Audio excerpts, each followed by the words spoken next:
Katibu wa Baraza Kuu la Usalama wa Taifa la Iran, Ali Larijani, amesema Marekani na washirika wake wameshindwa kutekeleza kile alichokiita mpango wao wa kulivunja taifa la Iran. Akizungumza katika mahojiano Jumamosi hii, Larijani alisema Marekani pamoja na Israel na baadhi ya washirika wa kikanda walieleza wazi malengo yao katika kauli mbalimbali walizozitoa kuhusu vita vinavyoendelea. Kwa mujibu wa Larijani, lengo kuu la Marekani na washirika wake halikuwa kufanya mabadiliko madogo ya kisiasa nchini Iran, bali lilikuwa ni kulivunja kabisa taifa hilo.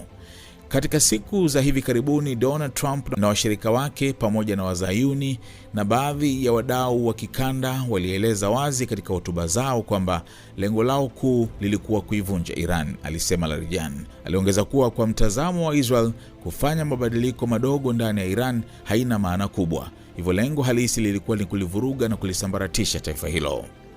Kauli hizi zinaonyesha kuwa tangu mwanzo wa vita, lengo lao kuu lilikuwa ni kuunda mazingira yatakayoweza kusababisha kusambaratika kwa Iran, alisema. Kiongozi huyo wa usalama wa taifa pia aliishutumu Marekani kwa kufanya makosa ya kimkakati katika tathmini yake kuhusu eneo la Mashariki ya Kati. Kwa maoni yangu, tatizo kubwa kwa Marekani ni kwamba hawalielewi vizuri eneo la Asia Magharibi na hasa Iran, alisema.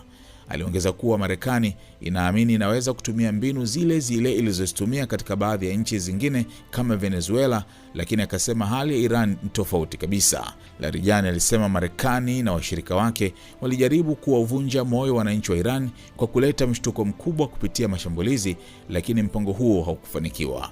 Walitaka kuvunja ari ya taifa la Iran kwa kuleta mshtuko mkubwa, lakini hilo halikutokea kwa sababu wananchi wa Iran wana uzoefu mkubwa wa kihistoria na kitamaduni, alieleza.